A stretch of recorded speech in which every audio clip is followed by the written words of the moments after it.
তোমাদের কাকার এই বাইকটা হচ্ছিল গিয়ে পালসার ইউজি 3 2009 এর মডেল। এটার সিসি হচ্ছিল গিয়ে 220 সিসি। আমার এই বাইকের ইঞ্জিনের পেছনে যে 18,000 টাকা খাইছে। যারা যারা এখনো পর্যন্ত সাবস্ক্রাইব করে না তারা দ্রুত সাবস্ক্রাইব করে ফেলো এই তোমাদের কাকার এই ইউটিউব চ্যানেলটা মনিরুল ইসলাম সাকিব।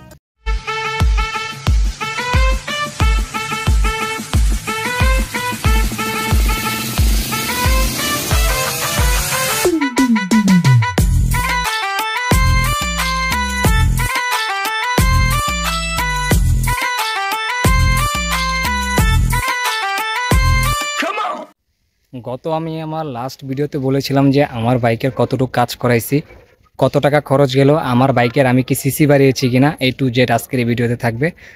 আমার বাইকে এতগুলো টাকা কিভাবে খরচ হইলো, কি করালাম, সবকিছু আজকের এই ভিডিওতে থাকবে। হে গাইজ, আসসালামু আলাইকুম, welcome to another new video. So guys, আজকের এই ভিডিওটা হচ্ছিল আমার বাইক নিয়ে। অ্যান্ড গত ভিডিওতে আমি বলেছিলাম যে আজকের আমার এই ভিডিওতে দেখাবো তোমাদেরকে আমার বাইকের কি কি কাজ করাইলাম, কি কি মডিফিকেশন করছি, সেইগুলো আজকে এই ভিডিওতে দেবো তোমাদেরকে।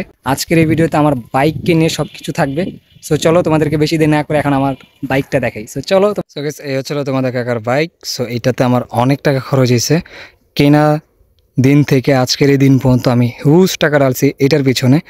এর ভিতরে আফটার অনেক ধরনের মডিফিকেশন আছে। আর আমার এই বাইক হচ্ছিল গিয়ে পালসার ইউজি 3 2009 এর মডেল। সো চলো আজকের এই ভিডিওতে দেখাবো তোমাদেরকে কি কি মডিফিকেশন এর মধ্যে আছে। এই বাইকের সর্বপ্রথম একটা মডিফিকেশনের দিক দিয়ে যদি আসি, সবার চোখে যেটা পড়ে এটা হচ্ছিল এই হ্যান্ডেলবার। এই বাইকের মধ্যে এই হ্যান্ডেলবারটা থাকে না। ইউজি 3 বাইকের মধ্যে এই হ্যান্ডেলবার থাকে না, এটা থাকে লম্বা একটা পাইপ হ্যান্ডেল। ওই পাইপ হ্যান্ডেল সরায়া দেন আমি হচ্ছিল এখানে R15 B2 হ্যান্ডেল বসাইছি। অ্যান্ড এটা হচ্ছিল ইউজি 4 এর টি বলা হয়। তো আমি হয়তো এটা ভুল বলছি, এক্স্যাক্টলি আমি জানি না, আপনারা জেনে থাকলে আমাকে একটু জানাবেন। অ্যান্ড এটা হচ্ছিল B2 হ্যান্ডেলবার। দ্বিতীয়ত কোনো যদি চোখে পড়ে সেটা হচ্ছিল এই ফগলেটটা। অ্যান্ড হচ্ছিল ব্যাম্বোর এই মাস্টার সিলিন্ডারটা। অ্যান্ড এটা হচ্ছিল ব্যাম্বোর ক্লাচ লিভার। আর এটা হচ্ছিল ব্যাম্বোর মাস্টার সিলিন্ডার। ইন টোটালি আমি এই দুইটা যখন কিনছিলাম সেটা হচ্ছিল আপনার অ্যারাউন্ড 3,000 টাকা মতো আমার খরচ হয়েছিল, লাগানো সহ প্রায় 3200 টাকা মতো গেছিলো। অ্যান্ড এই হ্যান্ডেলবার আমার এখানে বসাইতে টি অ্যান্ড হচ্ছিল হ্যান্ডেলবার নিয়ে প্রায় আমার 3,000 টাকা কাছাকাছি চলে গেছিলো। সো এইখানে হচ্ছে অলমোস্ট আমার প্রায় 6,000 6,500 টাকার মতো চলে গেছিলো শুধু আমার এই সামনের দিকটা, এছাড়া কোনো কিছুই না। অ্যান্ড আপনার মিটার অনেকে হয়তো দেখতে পাচ্ছেন এটা সিলভার কালার করা, বাট এটা সিলভার কালার করা না, এটা হচ্ছে সিলভার একটা স্টিকার লাগানো, যেন দেখতে একটু সুন্দর লাগে। সো আসলেই গাইজ এখানে দেখতে আমার কাছে অনেক ভালো লাগে। তোমাদের কাছে কেমন লাগে সেটা আমাকে একটু জানিয়ে দিও। এই বাইকের হচ্ছিল থার্ড আর একটা জিনিস যদি বলি সেটা হচ্ছিল এই বাইকের টায়ার। এই বাইকের অরিজিনালি যে টায়ারের সাইজটা থাকে সেটার থেকে আমি অনেকটা বড় লাগাইছি। আমার পেছনের টায়ার হচ্ছিল 140 সেকশনের টায়ার, 140/70 টায়ার আমার এই পেছনের টায়ারটা। আমি যদি তোমাদেরকে একটু দেখাই, 140/70/17। পালসারের পেছনের টায়ারটা দেখতে যতটা মোটা লাগে, অনেকে এই জিনিসটা নিয়ে কনফিউশন পড়ে যায়। এই জন্য আমার অনেকে হচ্ছিল রাস্তায় আটকায় যে ভাই আপনার টায়ারটা এতটা মোটা কিভাবে লাগাইলেন। পালসার হচ্ছিল আপনি সর্বোচ্চ হলেও 140 সেকশনের টায়ার লাগাইতে পারবেন, যেটা আমার লাগানো। যদি এরও বেশি বড় লাগানো যেত দেন আমি বড়টাও লাগাইতাম। সামনের যে টায়ারটা সেটা হচ্ছিল 100/80/17। সামনেরটা হচ্ছিল 100/80/17 টায়ার। সামনের টায়ার হচ্ছিল 100 সাইজের। অ্যান্ড পেছনেরটা হচ্ছিল 140 সেকশনের টায়ার। পিছন দিক দিয়ে দেখতে গেলে কিন্তু গাইস অনেক মোটা লাগে, অনেক। চতুর্থ মডিফিকেশনে যদি আসি, আমার এখানে হচ্ছিল পার্কিং লাইট লাগানো। এই পার্কিং লাইটগুলো এখন আমি লাগাইছি আমার এই কিট ফুটা করে, ওখান দিয়ে আমি পার্কিংগুলো লাগানো হয়েছে। এখানে আমার ইন্ডিকেটর জ্বলে প্লাস পার্কিং দুইটাই। সো এই অ্যান্ড এটাতে হচ্ছিল আমি স্টিকার করেছিলাম, বাট স্টিকারটা উঠে গেছে, আবার নতুন করে করতে হবে। দেন 5 নাম্বার আমি কি মডিফিকেশন করছি সেটা হচ্ছিল সব থেকে বড় যেটা, এক্সজস্ট। সো এইটার সাউন্ড গাইস মারাত্মক লেভেলের। আরেকটা পালসার বাইকের এটা ব্যান্ড পাইপ কেটে দেন হচ্ছিল আমার এই এক্সজস্টটা লাগানো। বাইকের যদি আমার এই এক্সজস্টের একটা প্রাইস বলি, অলমোস্ট আমার এই এক্সজস্টের হচ্ছিল প্রায় 3,000 টাকা মতো গেছিলো। এক্সজস্টটা হচ্ছিল কাস্টমাইজ করে মেক করা বানানো। এটা যে মেক করছিল তার থেকে আমি কিনে নিয়েছিলাম। অ্যান্ড এটা আমার ইনস্টলেশন করতে প্রায় 3,000 টাকা মতো গেছিলো। এটা এক্সজস্টের দাম ছিল 2,500 টাকা। অ্যান্ড আমার লাগাইতে ব্যান্ড পাইপ সহ ইন টোটালি সব কিছু মিলা প্রায় 3,000 টাকা মতো গেছে। সো এই ছিল এক্সজস্টের 3,000 টাকা মতো। এখানে ছিল আমার প্রায় 6,500 টাকা মতো। সিটে গেছিলো প্রায় 1,500 টাকার মতো। অ্যান্ড আমার ওই যে পিছনে যে পার্কিং লাইট ওটা গেছিলো প্রায় 500 টাকার মতো। 500 না, মেবি 350 টাকা মতো গেছিলো, 350 না 400 টাকা মতো জানি গেছিলো ওইখানে। এই বাইকের মধ্যে যে 6 নম্বরে কোনো মডিফিকেশান আসে সেটা হচ্ছিল এই সিটে, এই সিট কাভার যেটা দেখতেছো এটা হচ্ছিল সিট 2 পার্টে করা। অ্যান্ড এটা হচ্ছিলো গিয়ে আমি উপরে কাভারটা লাগিয়েছিলাম, এই কাভারটা লাগাইতে অলমোস্ট আমার প্রায় 1500 টাকার মতো গেছিলো। অ্যান্ড টুকটাক স্টিকার করা আছে। আমার এই বাইকের 2বার ইঞ্জিন নামানো হয়েছিল। প্রথমবার আমি যখন নামাই বাইক কেনার ঠিক 3 মাস পর হচ্ছিল আমি পুরো ইঞ্জিনটা নামাই, দেন হচ্ছিল আবার নতুন করে উঠাই। সো প্রায় আবার 3 বছর পর আবার দ্বিতীয়বার নামানো হয়েছিল। সো এই যে গত কিছুদিন আগে তোমরা যে ভিডিওটা দেখলা যে ইঞ্জিন খুলে আবার নতুন করে লাগানো হয়েছিল, সো এইটা হচ্ছিল দ্বিতীয়বার লাগানো। অ্যান্ড এই বাইকের ইঞ্জিনের পেছনে শুধু আমার প্রায় 15,000 টাকার মতো গেছে, প্রায় 15 থেকে 15,500 টাকার মতো আমার এখানে গেছে। ইন টোটালি যদি আমি কস্টিং হিসাব করি প্রায় অলমোস্ট আমার 18,000 টাকার মতো গেছে এই বাইকের পেছনে। শুধু এই ইঞ্জিনের পেছনে শুধু আমার 18,000 টাকার মতো গেছে। প্রথমবার যখন করেছিলাম প্রায় 20,000 টাকার মতো গেছিলো, সেকেন্ড টাইম যখন করেছি প্রায় 18,000 টাকার মতো গেছে।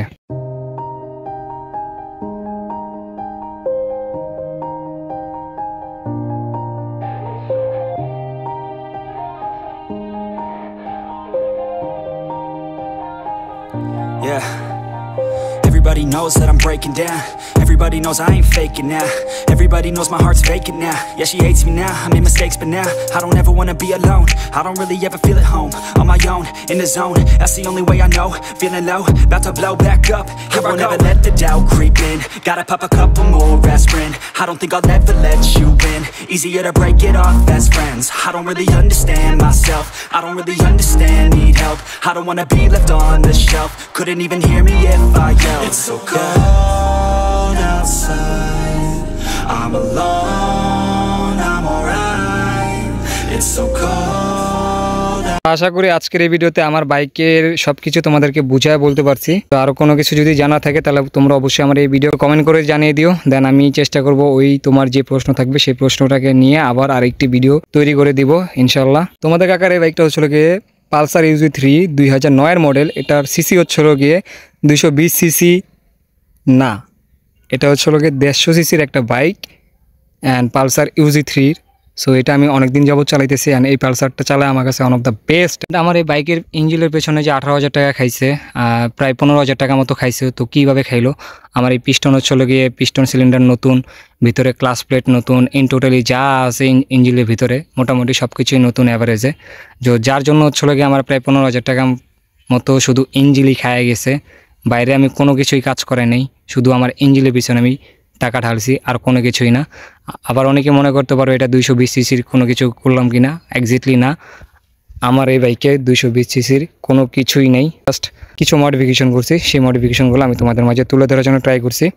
অ্যান্ড এখানে আরেকটা গুটলি লাগিয়ে নিলাম, সেই গুটলিটা হচ্ছিল গিয়ে একটু দেখতে জানি সুন্দর লাগে। সো এখানে হচ্ছিল একটা সুইচ লাগানো আছে, যে সুইচটা হচ্ছিল কিনা আমার এখানে পার্কিং লাইট আছে। অ্যান্ড এখানে পার্কিং লাইটগুলো কিন্তু এক একটা এক এক কালার জ্বলে। এটা রিমোট কন্ট্রোল করা অ্যান্ড এটা রিমোটের মাধ্যমে আমার লাইটগুলো চেঞ্জিং হয়, বিভিন্ন ধরনের ফ্লাশিং করা যায়। এখানে বিভিন্ন ধরনের মুড আছে রিমোটের মধ্যে। সো রিমোটের মাধ্যমে আমি এই জিনিসগুলো কন্ট্রোল করে থাকি আমার পার্কিংয়ের যে লাইটটা। একটা মজার একটা বিষয় বলি, আমার এখানে ফগ লাইট আছে, বাট পুলিশ মামুরা যদি কখনো আমাকে ধরে সে আমার এই ফগ লাইটের সুইচ জীবনও খুঁজে পাবে না, যদি আমি তাকে যদি না বলি।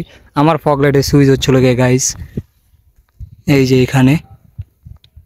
সো আমার এই টি এর নিচে হচ্ছিল গিয়ে ফগ লাইটের সুইচ লাগানো অ্যান্ড এটা সুইচ অন করলেই দেন আমার ফগ লাইট চলে ওঠে।